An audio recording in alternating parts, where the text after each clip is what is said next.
So for me, it was a Friday. Swifty had just gone on leave. He just like handed over a bunch of stuff to me and he'd gone on leave. A message came through the Slack and was like, some meeting links have gone out. Just like join them when you can. I was like, okay, that doesn't sound like something's up. And I messaged Tom Zen, who works on the broadcast with me on Discord. I was like, we're all getting sacked. Like that's it. We got on the call and it was Mark, all the guys from the Dis side, myself, Tom, and Gerard, who was the founder, one of the co-founders. It was like, hey guys, we've like got you all together today. Just want to tell you that today's going to be your last day. It was just like mic drop, like silence from that point. No one said anything. People's like cameras started turning off. Gerard was crying. And I was like, what the fuck just happened? I like closed the call and like went to message Tom Zen. And like my last message in the chat is, oh, we're gonna get sacked. I read that. I was like, no way, dude. Like this actually just happened.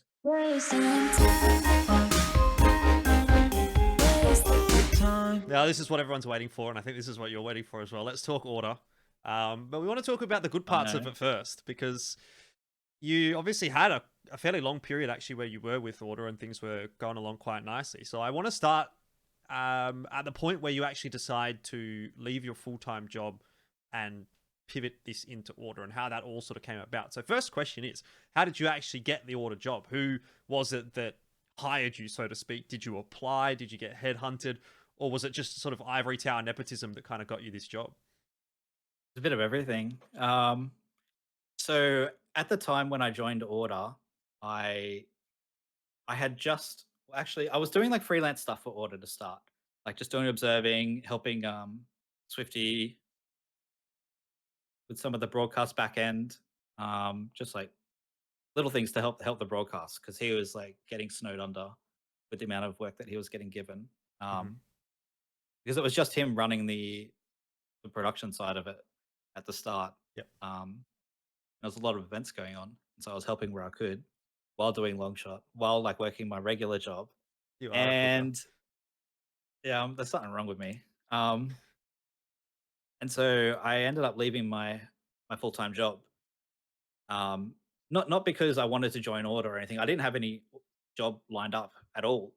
I just got sick of my current job and wasn't getting progression, so I just left. I just resigned.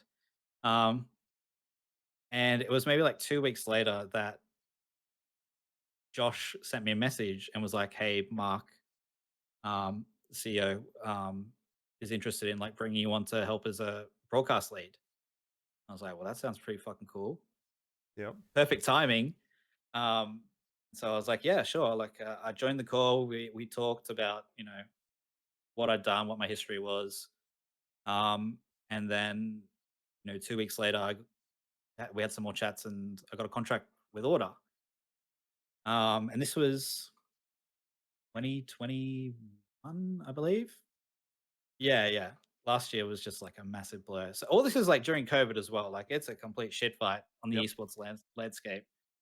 Um, and so I signed up with Order, and obviously Order's been around for a while at this point. They were one of the premier Established. teams, Yeah.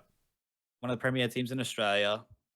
They had some of the best teams in most of the competitive titles. Like that was their thing, right? Order was like they had like the world beaters. They were trying to create the team that could like um, play internationally. Um, and so I signed with Order, and the intention was for me to always move to Melbourne, to work in the studio with Josh and Hmm. not be remote. Okay, let's Um, let's let's so hold it for a second because I want to ask you how like at this point in your career before you move into Order, how good was your full-time employment? Like again, I don't need to know numbers, but like I just want to understand this move from that perspective. Was it like a I'm taking a pay cut to pursue my passions, or was it kind of just like a pivot, or like how if you would never have joined Order, how set for life were you at that point? I was good. I was like everything was fine. Everything was Like good. everything was good, real good. Okay. Not so much now, but we'll get to that. No, I like it was good. I'd just say I was successful in Sure. what I was doing. Cool. Because that obviously Yeah. plays into Um, the consideration to then move. And what kind of things did you actually have to consider when you were thinking about joining Order and like moving? well, I was Basically, the always think, consideration is: do I give up a solid foundation in my real life and full time employment and basically a career pathway, I assume, to do esports full time? yeah. Well, I mean, the thing was always like, am I going to have enough money? Yep. Really, like that's kind of like the bottom line for everybody when they make decisions these days. It's like, will I have enough money to live? Yes. Okay, we'll be fine. No. Okay, it's probably like a bad decision. Um, and so at the time, like I just quit my job. And like I said, when I quit my job, I didn't have anything lined up officially with Order. Like Josh and I had spoken to each other about like, me potentially coming on full time, but it was never like a real thing that you could hold in your hands. Um, and it wasn't until after I left my job that sort of the stars aligned, and um, I got offered an opportunity with Order and I took it. And it was hard to move, I suppose, or like the idea was moving was difficult because I'd lived in Newcastle for so long. Um, like I'd studied there, I grew up there, all my friends were there. Um, and it actually became really difficult to move, to find the time to move because of COVID. Like all the flights got locked down, you couldn't get into Yeah. states and that sort of thing. Um, and then the work started coming in with Order where I needed to be in Melbourne to do certain shows. So this was like just before we built the studio in there as well. That was like one of my first things when I got hired was to assist in like building the studio, which was um, fun experience, I suppose you could say. And so the gear arrived and flew in, and we put it all together like 3 days before an ALGS broadcast. Hell And yeah. we don't talk about that one because that was not the best looking set I've ever put together, but we got there in the end. I think that was the one where, I don't think I was there because I didn't do the first studio broadcast that you guys did. It was yeah, Avril. it was Avril and Genome standing at this desk, and it had like this curtain behind them, and it looked like the curtain hadn't been ironed. It was just like bad. Yep. Like it was just because we didn't have time. We just literally got everything working a few days before. Um, and so I wasn't living in Melbourne, but I was flying to and from pretty much every second weekend. Yep. Um, because now we're doing ALGS in studio. Um, and we're also doing like other events for Order in the studio too. Mhm. Um, and so it just got so hard to find the time to move, like actually have a weekend or a week to move because I was working through the week, flying in for shows, flying back. You lose a day flying, Yep. uh, and this went on for maybe like till February of 2021. So it was like 5 months of me flying back and forth, um, just doing the best I could to keep things moving for Order. And it was in March. I was like, sweet, found a place, got like got like a week where I can move my entire fucking life to Melbourne, Yep. and like just went and did it. Found a really nice place. I'm still here now. Um, moved in, and it was like a 10-minute walk to the office from where I was. Awesome. Uh, so pretty nice situation to be So in. so everything's going perfectly in Everything was great. Orderland. You did all these cool events. I mean, I think Ev- we should go through some of them, right? You did like the Nova Invitational, which was the Valorant thing. You did sets 4, 5, and 6 for TFT, and then there was like some yep. other SEA stuff as well for TFT that you did. Rivalry CS:GO, that was a pretty big event, I remember, which unfortunately will probably not come back. On top of that, you did things like E-League. There was this stream with the man cave as well, and all this stuff. So Order was doing a lot. There was a lot of broadcasts happening.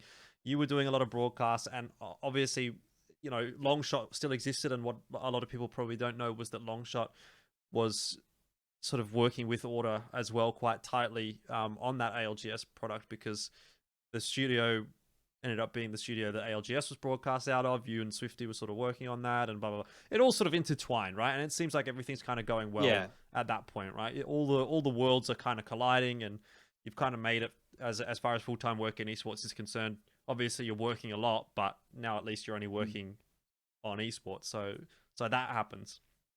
So at that point, I suppose, are you on like cloud nine? Are you basically thinking, right, everything's sweet, my life is going well, I'm living the Yeah. dream. Are you living the dream at that point? Yeah, I was. I was like really enjoying myself. I just moved to Melbourne. Everything was like fresh. We had like plenty of work coming in. Everything seemed sweet. And the morale was like really good within the company. Like it was actually like a really great place to work. Mhm. Um, Despite like some of the decisions that were being made as far as like the side projects, like with the collaboration with arts and music and stuff like that. Right. They like pushed like some money into that because the idea was to create like 100 thieves or a phase or whatever. Like Yep. they're Diversify. they're competitive in their content as well, but they've also got like merch and creators and stuff like that. Mhm. So we were looking at that and thinking like, no one's doing it here. Like, let's do it. Let's like have a go.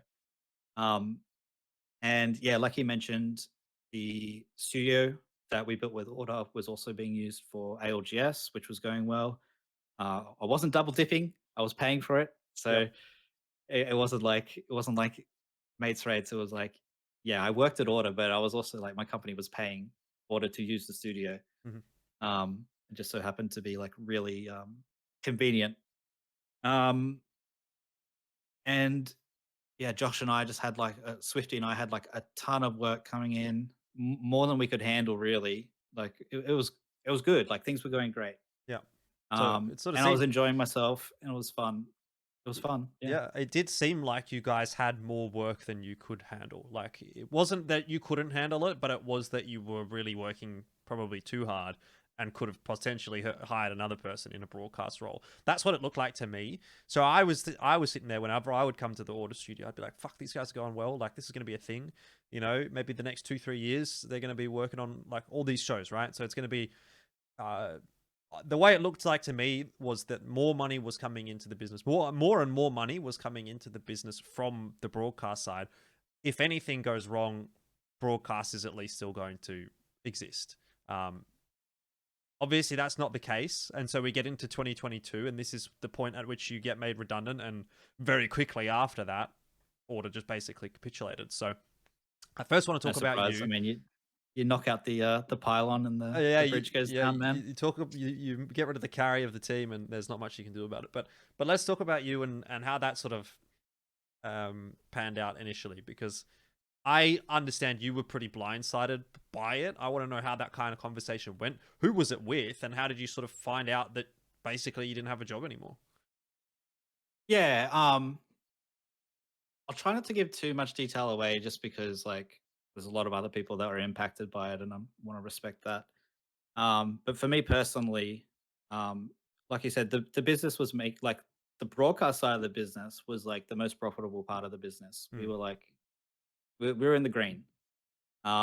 It was, you know people like to say, oh, we blew 3 mil in a year or whatever it was. Well, the raise was actually done 6 months before the announcement was made, so it's like another 6 months. It costs a lot to rent a building. Internet's like 10 grand a month for fiber. You got like 30 staff.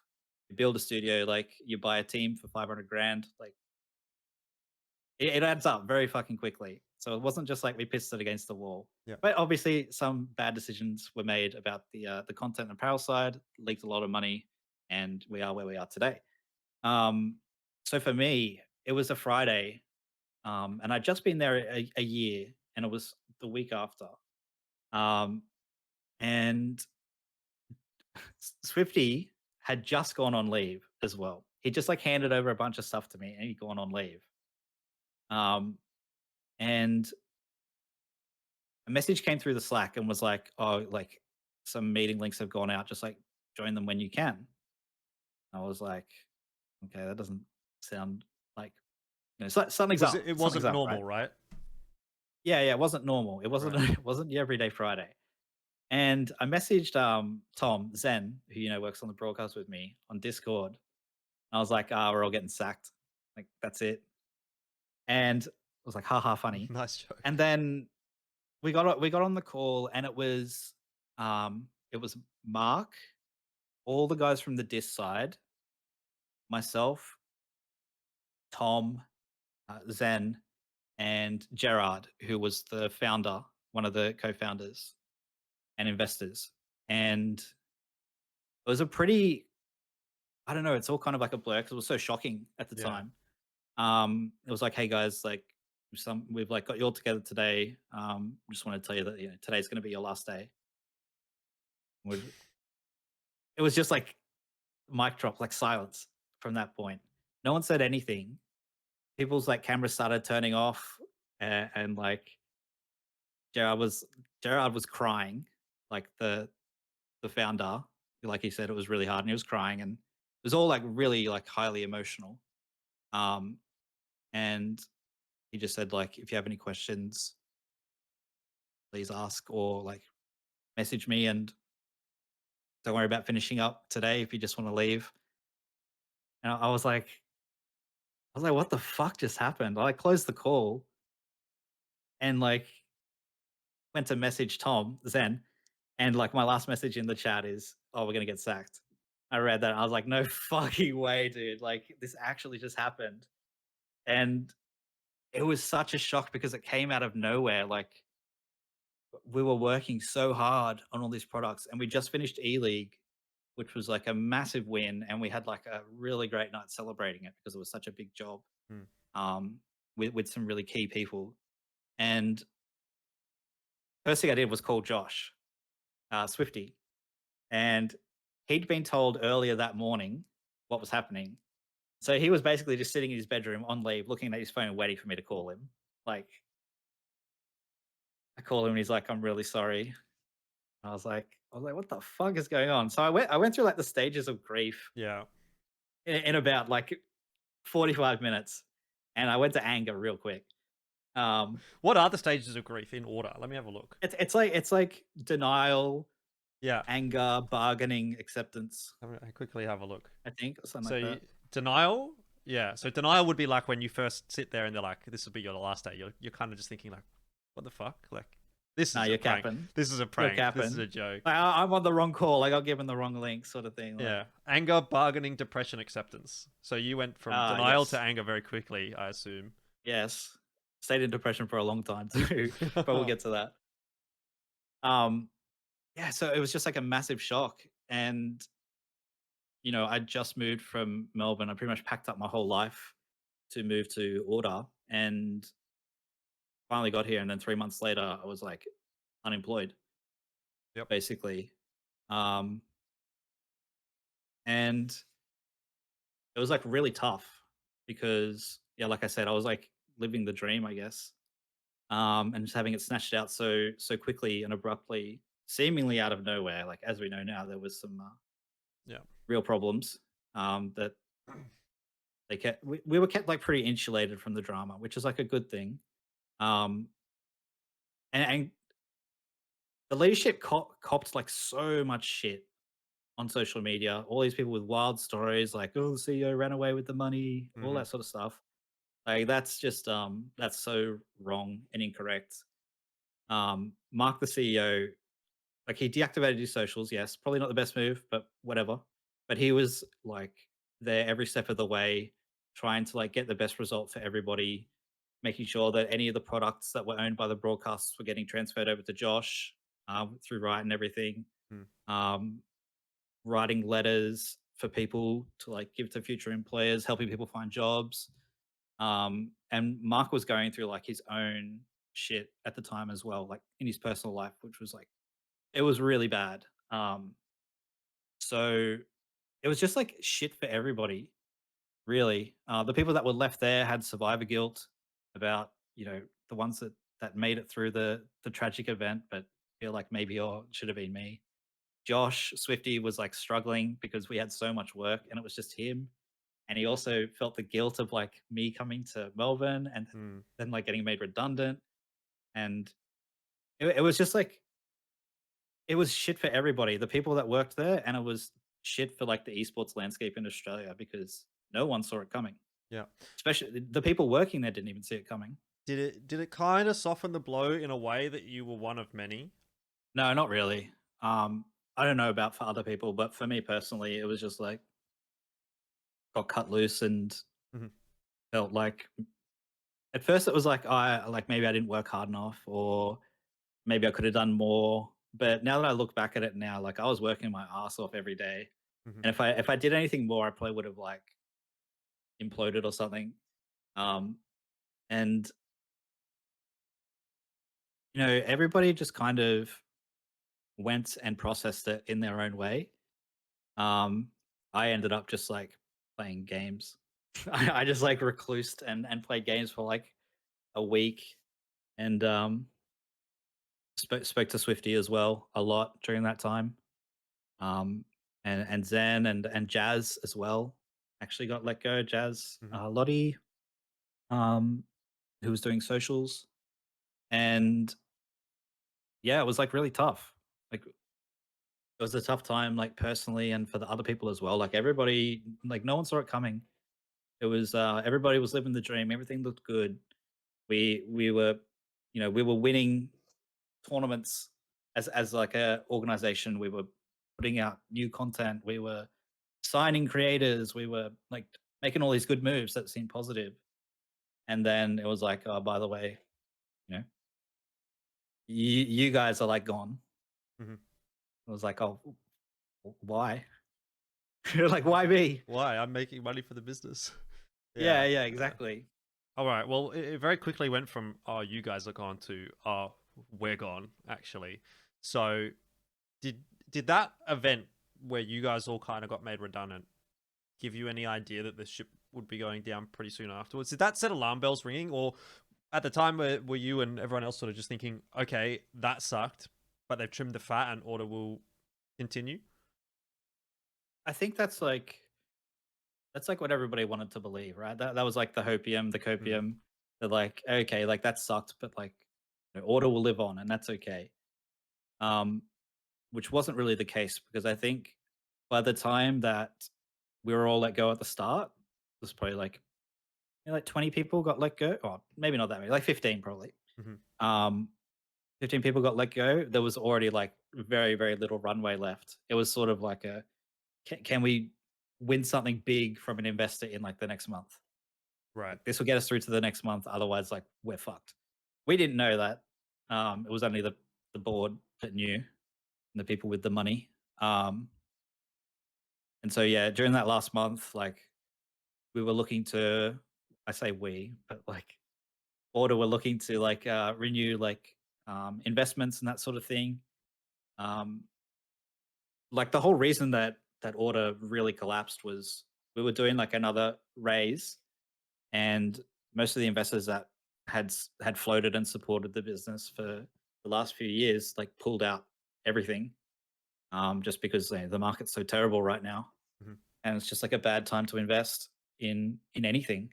Um, and so like yeah, there was no money anymore, no money, no people getting paid, no business. Yeah. So Yeah. everybody got let go. So what did you think about the discussions that were happening around the time when all of that news was kind of getting leaked out to Twitter and the media and whatever? I know you sort of briefly mentioned it a little bit that people were kind of going after the CEO and saying everything got pissed against the wall and blah blah blah. But it sort of seemed like there was a lot of hindsight. Harry's kind of going around saying this should have happened, that should have happened. Did it feel like there was little empathy for the people that were involved?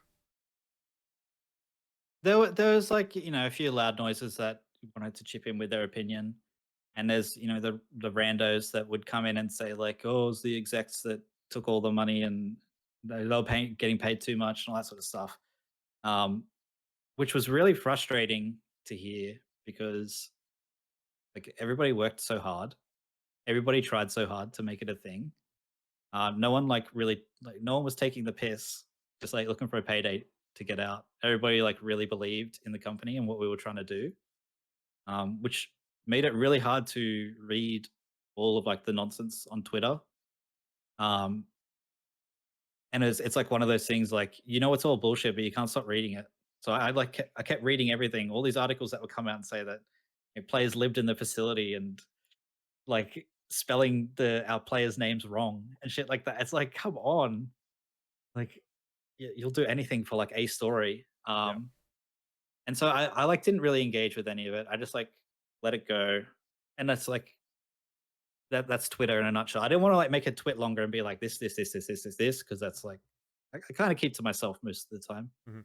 I also didn't really engage with the people that were wrong because there's not enough characters in a fucking Twitter response to tell someone like, no, you're wrong, you're an idiot.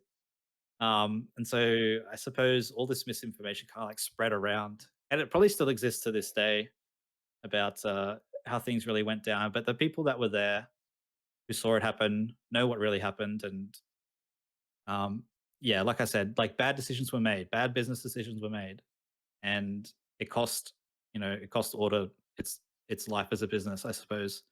But it wasn't done maliciously. They tried to do something big, and it didn't work, Mhm. and here we are. Here we are indeed. So let's move into 2023 and what you're up to this year. I mean, obviously you've still got ALGS going on. I saw you recently did Fortnite again at AO, and I think you're doing some stuff with Swifty still, even though he's up here in Sydney and you're still down there in Melbourne now. What's going on? Like, are you in a good spot now? It sort of seems like you've picked up a fair bit of work again. Yeah, yeah. So I suppose post Order, like I was like really depressed, honestly. Like it was tough because all my support was back in Newcastle. I just moved everything down here, taking a chance, gave up like kind of like gave up my career, like sacrificed a lot like professionally and personally to sort of move here, and then it didn't pay off. And it's I don't know if it's normal, but I felt like a failure, like I'd fucked up. Yeah. And so it was like really hard to deal with. But luckily, like um I've got some good friends here now through Order and just like through working here who got me through it. Um and so now, well, it was maybe like 3 or 4 months where I like did fuck all. I picked up some random job just like working in an office, and I hated it. So I just like quit after like the first week because it sucked. I thought like getting a job would help, but like it didn't. Yeah. Um and so yeah, just worked on Longshot with Genome, and just kept trying to improve that as best I could, and started picking up freelance work. Just like doing just observing, doing directing for like overseas, like where they send me feeds and I do the show and whatever, Mhm. doing that. Um, Getting back into coding as well, doing some development work, just freelance stuff. And yeah, as you mentioned, Swifty is now working on the Dub Zone. So Dub, short for W, it's the women's league Right. for the APL, the soccer. And so they run like a podcast sort of show where they get feeds from all around the grounds. They get like multi feeds, and then they just like talk about the game, talk about the players, interview people like while these games are being played, and talk about Right. goals and stuff. It's actually if you haven't seen it, check it out. Really cool, Dub Zone. It's not a plug. Um, it's not a plug. I'm not being paid to do it, but it's like it's a good product, and supporting women footballers, and it's run by good people. So check it out if you can. Um, So I'm working on that, doing some coding to do some stats work and stuff like that. I recently took a gig with Australian with Tennis Australia to help run the broadcast side of the Australian Open Fortnite collaboration that they usually run. Unfortunately, we couldn't do a LAN this year, but it was mostly done online. It was probably like the most challenging project I've worked on, I'd say so far, mainly because of like the lack of availability of other people to help Hmm. who are there, because like Australian Open's on, everybody's attention is focused on the Australian Open. Like it's the biggest moneymaker for Tennis Australia in the whole calendar year. And so obviously when we want to run like a pissy little gaming event, they're like, We don't we care. got bigger things to worry about. Yeah, yeah. Yeah. So ended up we had I think we had 8 observers, replay op, a in-game director, a show director, and the casters were online. and the games were online. So we had like maybe like a 15 people team on the day. So yeah, bumped all that in, set it all up, which was challenging but also fun. The planning of it was also challenging but fun. I enjoyed it. And we did a collab with Power at the end as well. They actually played on Margaret Court Arena on the ground. They did like a show match, and we got a feed sent from Margaret Court Arena to where we were in John Cain Arena, um, which was kind of cool. So we had like two broadcasts going in two separate locations. So like people on the ground were doing the creator stuff and sending it through to us, and we were like putting graphics over the top, casting whatever. Um, so that was like yeah, that was like a really cool experience. Um, running a broadcast through a cable from like 900 meters away. It was pretty fun, but also like difficult and challenging. But yeah, I finished that up last week, maybe, or the week before. But yeah, now I'm just like, yeah, looking for more work. Still working on the dub zone with Swifty, and I'm a gun for hire still. So if you need something done, Hmm. hit me up. So perhaps a good transition into a couple of the miscellaneous topics that, if people want to get to know Roots a little bit better, is what they can expect if they hire him. The first one I wanted to Yeah. talk about was the whole observing discussion that we were potentially going to have earlier. But I don't know where you wanted to go with this, but I wanted to sort of talk to you about your philosophy or what you think about observing. And I think the way that you started it earlier on in this interview was pretty good, where you sort of said that observers are equally as important, or maybe even more important than casters, when it comes to a broadcast, because you are basically what's on the screen. So, where did you want to go with that? Okay, where to start? I think okay, so if we like break it down to like the very sort of core concept of like, there's good casters. Like you can be bad at talking but be a good caster still. Like you can train yourself to be a good caster. But if you want to be a great caster, you need to like have that skill in you. Um it's the same with observing. Like anybody can observe a game, but you Mhm. need to like have a knack for being able to process information quickly, understand what's going on, and communicate that really quickly to other people. Um, and especially in a broadcast setting, like you'll never notice a good observer, but you'll always notice a bad one because it's the first thing you notice. Like, why'd they miss that kill?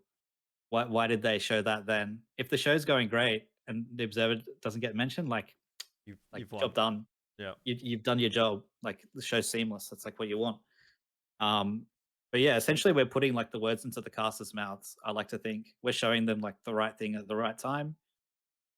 If the caster has to prompt you to show something, like you slipped up, in my opinion. Like if they say, "Oh, let's like, can we have a look at this real quick?" It's like, "Oh fuck, we should have like been showing that then." Mm. If that's like important info. Um, so yeah, I feel like a good observer or a good observer team should be like driving the show, and the casters like add the flair and the excitement on top of it. Does it kind of annoy you if a caster says, "Can we see this? Can we see that?" And you're like, and you've actively decided maybe not to show that for whatever reason. Like you think things should go in a different way. Do you ever have that moment where the casters want to see one thing, but you want to show something else, and you think what you think is more important, and they think what they think is more important is more important. You get what I mean, right? Yeah, I think that's every broadcast, really. Like, and I suppose that's where you have to trust your instincts and say, like, no, we're gonna like stick here, Hmm. like on this fight because something great's gonna happen. Or the casters want to go back to something from earlier that's like not really important. Like just ignore them, sort of thing. And then there's other times where you're like, oh shit, no, they're right. We did like get like someone get on that real quick so we can swap. Yep. Um, when that happens though, I think the first thing we do, like in the call after the match, is like don't call out like that. Like it just makes the Yeah. broadcast look bad when Yeah. you like say, oh, like, oh, unfortunately, like it's in the kill feed, you can see this. It's like, why would you say it? Like, why would you put a crosshair on me like that, bro? Like, Yeah. yeah, It's we like calling you don't out. like don't tell Yeah. everybody. Yeah, yeah, yeah. But like there's never any like malice in it. It's more just like a slip of, you know, oh damn, like we missed that. But Yeah. you actually say it out loud, sort of thing. Yeah. Um no, like it doesn't piss you off. It's more just like you always back yourself when you're observing anyway. So You always assume that you're doing the best you can and showing the right thing at the right time. What are your thoughts on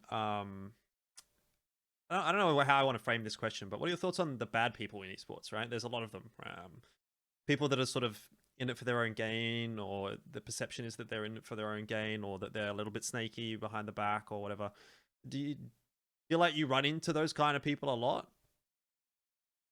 I wouldn't say run into them, but you see them. Right. Like if you're in the scene, you know who they are. I'm not gonna like call out names, but I'm sure you can like think of a couple off the top of your head Well, who, here's who have just been like around a while, but they're in these positions where they have a lot of say in things, but they don't actually contribute anything to the scene, mhm. and they don't actually make anything better. They're just kind of there for the title and to take a paycheck, but they don't actually care. I suppose that's like one of the things that pisses me off. There's a lot of people in esports that don't care about esports, and I think if that's the case, then like move on. Like, but you can't make them Why because do you they're think there. that why do you think that they are in esports then? Or why do you think there's so I many of think those people in esports if they don't care about it? I think it's because maybe they got in early. They got in early when the scene was still being established, and it happens to be enjoyed by a lot of people. Gaming happens to be enjoyed by like a substantial amount of people, Mm. and they got in and set their roots down, and they have the right people to talk to at the right time, and they've sort of got the ears of the right people um, to sort of, I don't know, ensure that they stay where they are.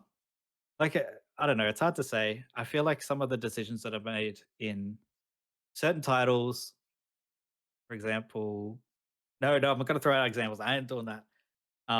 But you see the decisions that are being made with the tournaments and the formats or whatever, and you just think like that's not really in the best interest of the teams, Mhm. the viewers, or even the players. So like, why are you doing it that way, sort of thing? I can tell you it's normally money. It's all what it Oh all comes yeah, yeah. back to is always that for some reason, if all else fails, if every other question you ask seems like, well, that's a dumb reason to do that, the answer is probably going to be something to do with money. So that ties into Which is the next topic as well. But yeah, I'll okay, let go you on. continue. No, I feel like you had something to say there.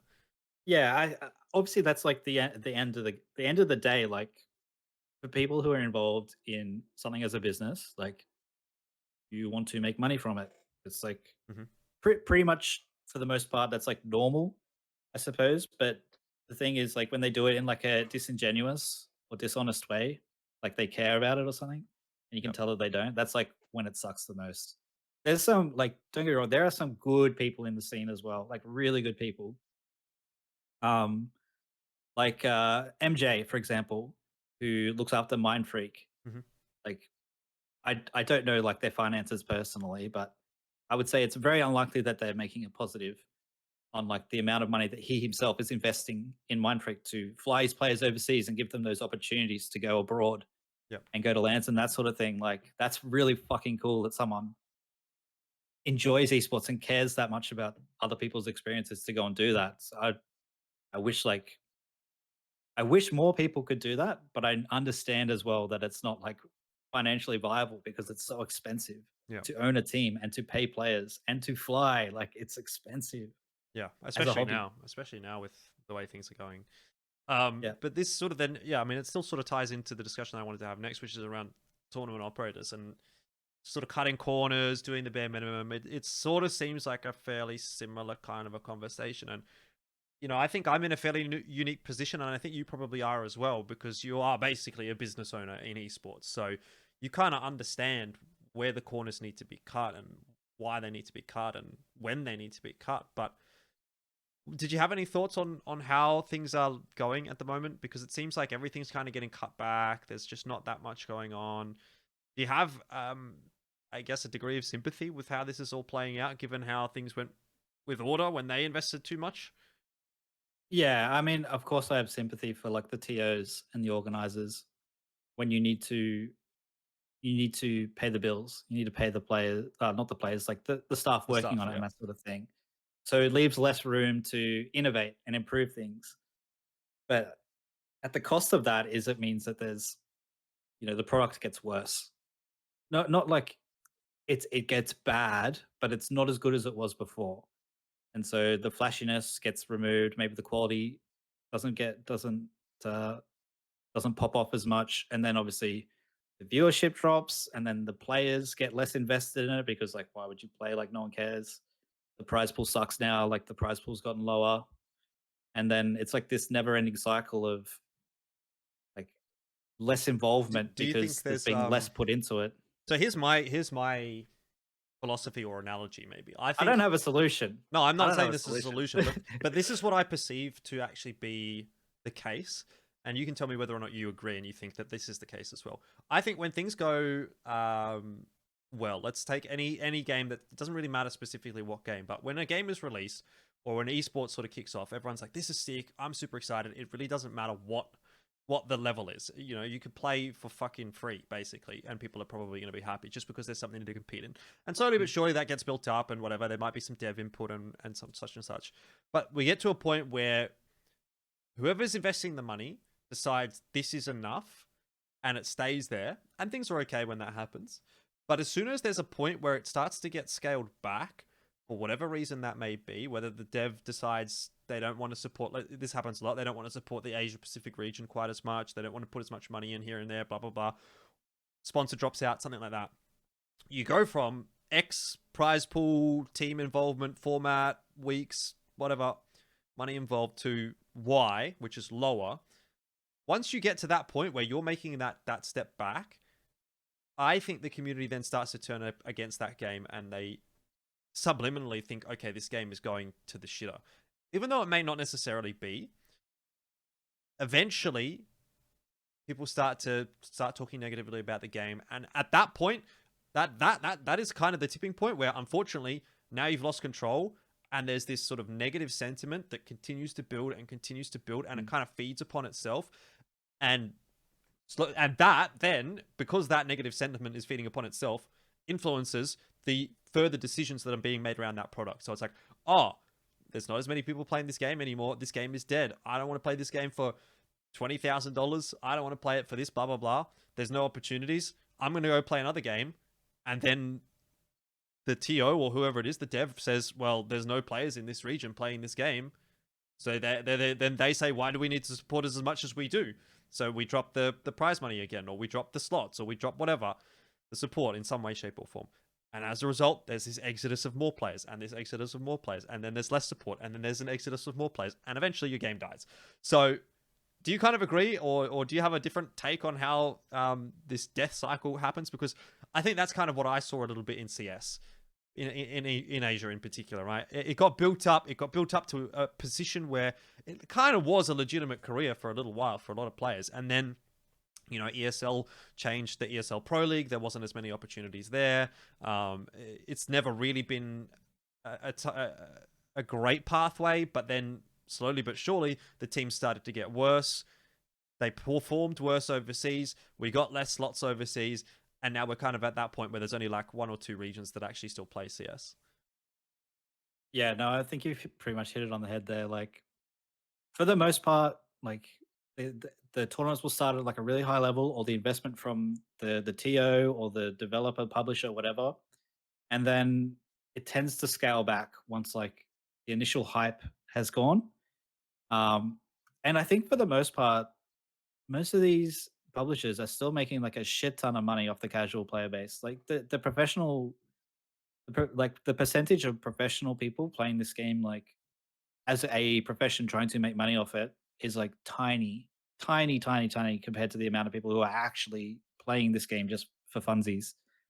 So I think it takes a lot of money to invest in a successful esports scene from a publisher, and I would doubt that unless it's like a really unique game like League of Legends, for example, um, CS:GO, Dota, these sorts of things. Like they have insane viewership and involvement from the community when they run these big events. Valorant, I'm not too sure, less so I think than League of Legends, for example. But it's But okay, that's so like here's the optimal level that you want to hit, where there's like that much interest in the game, and it never gets scaled back. It 100%. actually just gets invested But into more. do you hit that level? Does League of Legends hit the level that it is at now, or that it was, 2 or 3 years ago without all of that investment that happened earlier. Like League of Legends there was a tournament for League of Legends every other day. It felt like in 2016, 2017, or whenever. Maybe it was would have been like 2013, 2014, right? There was just shit happening all the time. But you don't really get that now with all these new titles, I don't think. And so, can any game compete to that level without that kind of investment to begin with? Like, did they only get there because they put that money into esports or the community? And now people are like, oh, well, we can't put money into the community because it's not sustainable. And it's like, well, that may be true in the short term, but what about the long term? Like, do you get what I'm trying to get at here? Yeah. So like injecting the money or like the cash into it or Mm.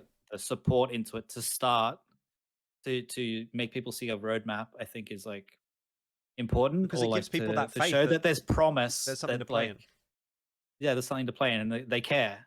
You Mm-hmm. know, when people see that the publisher doesn't care anymore, or they think that they don't care, like They're out. the goodwill is gone. Yep.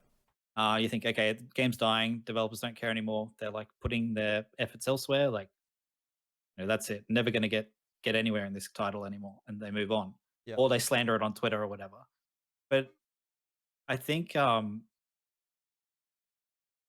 there's so there's so few games these days. I feel like that have like taken off competitively that haven't come from like a massive company, like a Blizzard or an EA or Valve or something like that. Like it seems to be like the same. Can you think of any off the top of your head that are like massive competitively? There's Psionics with Rocket League. That's quite a popular game. Suppose Um, that's a while ago now. Like that was a different era of yeah. esports for sure back then when that released. Are there any good games coming out? Any good competitive games coming out? Crab Champions. Not that I Can't mean, wait for look, that to come I don't out. know of any that are coming out. Yeah, I mean that is a good point. I think it's just a Like completely different Overwatch landscape. 2 came out, but it fucking sucked. It's the same. It feels like nothing changed. Like there's new characters, new heroes, new maps. Like good, Yeah, but that's bit of different. I fresh think life. that's But different. that's an expansion. That's a fucking expansion, not a new game. Yeah, Like exactly. But the thing is, and I think this is a bigger discussion than what we really were intending to have here. But the mentality of new players now coming into gaming and esports is so different to what it was 10 or 15 years ago. Like when you started playing StarCraft, you were doing it for a fucking jersey, and you were like stoked with that. You were playing to play on Frey. That was it. Like it was like, oh, I'm in Frey. I'm fucking sick. I'm poggers, man. Now it's like if I'm gonna play esports, I want to make money. I want to be in a team that pays me a salary, etc. I want to play overseas. And with that, those expectations obviously comes more money. And so how does mm, a game even naturally grow if those kinds of opportunities aren't there when the expectation of players currently, of esports players that are coming in, is to be this megastar to be able to do that. So you won't see a game like, I don't know, what's a good example? I don't know, maybe like Counter-Strike, right? Which grew endemically from basically nothing, or even League of Legends basically grew from very grassroots. There was not that much investment in season 1 and season 2 in their esports. Obviously, it became really big, but you don't get that initial buy-in from players just playing because they want to play and they want to be the best. There is, I think, nowadays, even if someone says, "Oh, I don't, I play for the passion, or I just love the game." It's like there's always something in the back of your mind of like, "Oh, I could be a really big megastar or whatever." can I play this game and become a pro? Like, Right. can I be pro at this game? New shooter comes out. I'm really good at Valorant, for example. Like, can I go pro at this game? Correct. Not like, do I actually enjoy the game? Yep. I actually want to play it. Like, do I get joy and excitement out of playing the game, or Mm. am I just grinding it because I want to get paid eventually? Um, I think, with players now, there definitely is an expectation where if you're good at a game and you're very good at a game, you think, oh, I should be signed. I should be on a team. I should be getting paid I for should be this. getting money for it. Or if Yeah, yeah. failing that, I'm good. I should be streaming, making money from that. Yeah, yeah. Like, oh, I'm as good as XYZ is on a team. Like, I should be on that team or I should play. Mhm. And I think there's a real lack of player. Well, at least in Australia, because that's like the audience that I most see. Like, players don't market themselves very well. They don't stream as much as they should. They don't create content. Mhm. Like, I don't look at it mostly, but like TikTok and fucking Instagram and stuff. Like huge avenues for like getting your brand and personality out there. But there's so many good players who just post shit on Twitter, like They just shitty want to takes, play. fucking Mm. arguing with people on Twitter and stuff like that. Like any smart org who's looking for like a player to pick up, if they've got like someone who doesn't post much on socials, who's just as good as the next person who posts complete shit and doesn't have a brand, like or their brand is like being toxic, it's like you'll never get picked. You have to be like an incredible player, an incredible talent for people to see I past feel that like you're hitting on toxicness. two It's like different things here. simple is Yeah. a perfect You're example. hitting on two Toxic different as things here, fuck. though. One of them is players not branding themselves enough, and the other one is players just being degenerate idiots and hurting their careers. So it's sort of two different discussions to me. But where did you want to go with that? Because obviously, players not marketing and branding themselves at the moment is, I think it's like it's never really been easier than it is now to just make some kind of content. It may be harder to grow with that content because there's more people doing it. But if you're the one that's not doing it, you are being left in the dust and you're not, I mean, you could literally just cut a highlight of one round that you played that you had a really nice clutch and pop it on TikTok or something. You probably, get some degree of a following. It's not the best content, let's be real, but it's something that is quite easy to do. And I think, yeah, a lot of people aren't doing it. But the way I see it is a lot of players come into this whole industry and they say I want to be a pro player, and they assume being a pro player is just playing. The same as what it's again, it's this discussion of what it was like before and what it's like now. What it was like before is, Roots was casting and streaming and playing and fucking you did everything. And when I started casting, I was casting and I did some broadcast stuff and I went to the event and I helped set up and I did all of that kind of stuff. You kind of did everything. But now there's this mentality that you can come in, I can just be a caster. I can just be a pro player. I don't have to do all the other stuff. And I think a lot of people don't really realize that maybe to separate yourself from all the other people that are trying to do that same thing, you do actually have to do some of the other stuff. There's so many more people now trying to get into esports Mm. because playing a game professionally sounds awesome.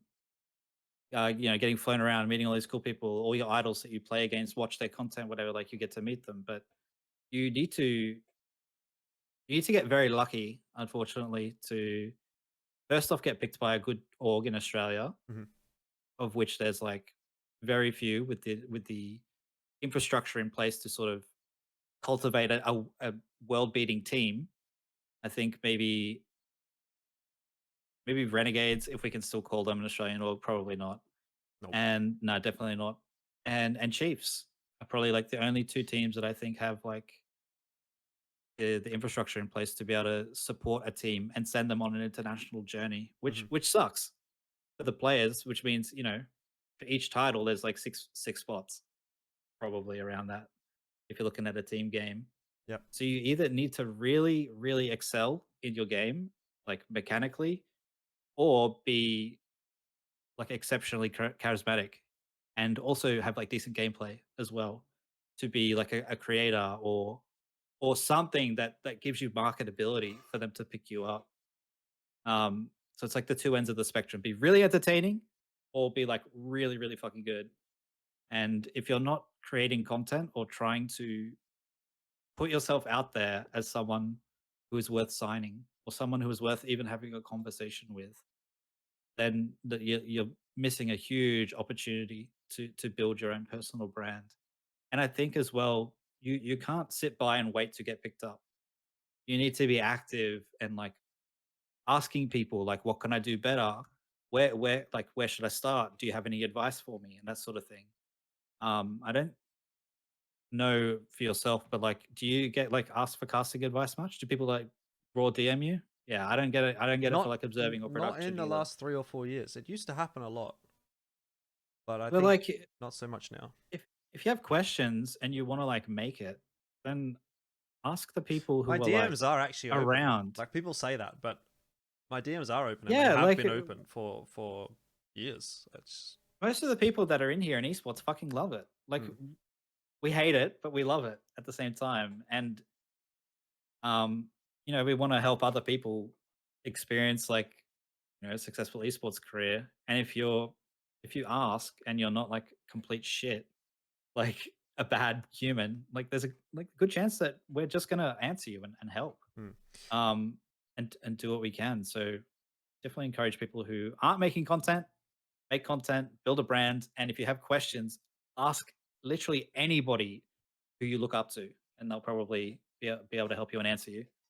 So this is then going to be the good tie into the final thing I wanted to talk to you about, which was how to get into esports, sort of where to start and where do you think the future of esports is going, right? Is it worth getting into? I mean, with all of your experiences, I think you have a fairly unique take on that. Is it worth getting into esports full time? Do you recommend it to other people? And if they do want to do it, how do they get in? It's a very, very good question. Is it worth getting into esports? Yes.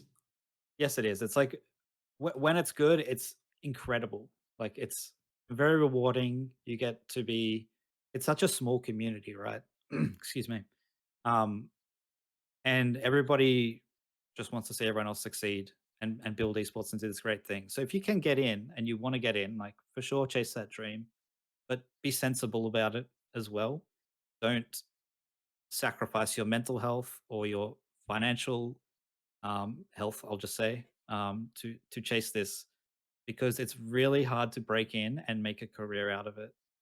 Um, just because there's so little money in esports at the moment for most people. It's everything's been dialed back a little bit. So be sensible if you want to get involved. Ask questions, talk to the right people, or if you don't know who the right people are, just ask anybody and they'll tell you. Um, and yeah, I suppose I'll leave it at that. Like, yes, get into it if you can, but be smart about it. Don't give up your day job and like rub your hands together and think I'm getting into esports tomorrow. The journey starts now. It's like no, it takes a while and it's tough. It's tough to do. But yeah, once you get in, it's incredibly enjoyable and rewarding. So chase your dreams, but be sensible too. Where do I think esports is going? It's hard to say, really. Like we sort of touched on before. There's like I don't see like a lot of good games being created at the moment. Um, Big titles that will come out that'll like change the shape of like the games that are being played. There's always going to be League of Legends. There's always going to be Dota 2. There's always going to be Counter Strike, whether it's Counter Strike, you know, Go 2 or Dota 3 or whatever. Like these Mm-hmm. games will come eventually, and there will be titles to play in. Valorant 2 might come out. Fortnite 2 might. There's plenty of games to go and play, and there's games coming out, but you need to make sure that if you want to play in these and go into esports, that you actually enjoy the game. It's very hard to make money. You need to want to grind. You need to want to improve yourself, like professionally as well. It's not just being good at a game. You're a professional gamer. The word profession like encompasses a lot of things, and it's not just playing games. You need to market yourself. You need to be responsible with how you sort of portray yourself on social media and that sort of thing. Um, as a whole, though, esports, I would say if we're looking at like a sim happiness meter, it's probably like three quarters full at the moment. It's dipped down a little bit. It's not doing so Yeah. great, but I think well, I'm optimistic at least that once we get through this tough period, it'll pop off again, and hopefully the landscape opens up and there'll be more opportunities to everybody. Because yeah, right now Australia not doing so great on the esports front. Not a lot of money to be made for everybody. Everybody's just kind of treading water and surviving and doing what they can. But yeah, hopefully once the economic landscape clears up, there'll be more money to invest into the scene. So still fine, not dead.